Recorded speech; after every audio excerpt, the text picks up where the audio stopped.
Well, it's too bad we didn't have the old SEC chair. Maybe we'd have a Bitcoin ETF already approved by now. Welcome back to the channel. My name's Zach. If it's your first time dropping in, hopefully this video finds you well and you get some value out of it. If you do, make sure you guys subscribe to the channel after you hit the like button, and appreciate you guys for coming back if you're not new to the channel and you've been here for either a few years, a couple years, 1 year. Really appreciate it. I'm here every single day for you guys, breaking down the cryptocurrency markets the best way I know how, the best possible way I can, because as we all know, it is the wild, wild west, and we're all just trying to make sense of it in real time. So, former SEC chair says it would be hard to resist approving a Bitcoin ETF. So, what's going on? Well, it was a recent interview with CNBC. Former SEC chairman Jay Clayton shared his perspective on the evolving regulatory landscape for Bitcoin ETFs, highlighting the significant changes he has witnessed in market attitudes toward crypto since his tenure. He says, and I quote, "This is an offshore retail, nothing close to what I would say are the core of our financial markets," Clayton said of Bitcoin's early days. Much different now, though. He noted that he was initially skeptical of Bitcoin market due to concerns over practices like wash trading and market manipulation. However, Clayton did acknowledge the impressive strides the blockchain industry has made and Bitcoin has made, particularly in the realm of institutional investment.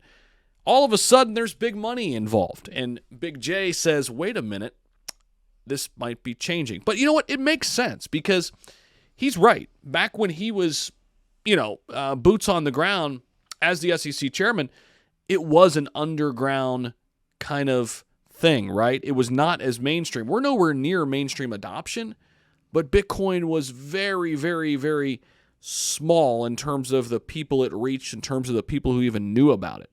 Now it's much different. We have countries like El Salvador adopting it as, legal tender.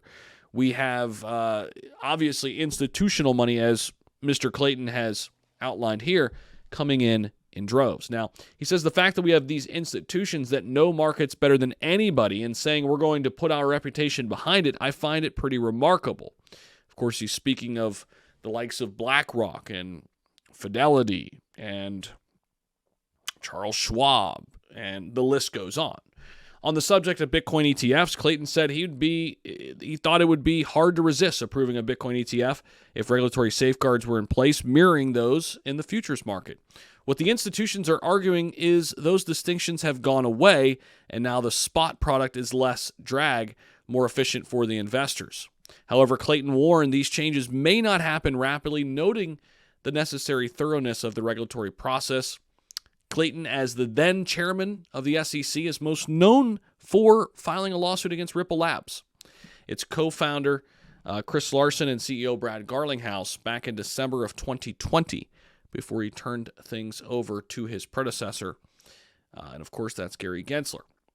However, he has since warmed up to crypto by taking an advisory role at crypto firm Fireblocks. Think about that. And this is the shift that's happening. Even the people who were naysayers before are becoming more and more confident that crypto, and Bitcoin in particular, is here to stay. Let me know what you guys think about it down below. I think this is bullish news on the future of crypto, the future of the regulatory environment. I think these are positive strides in the right direction.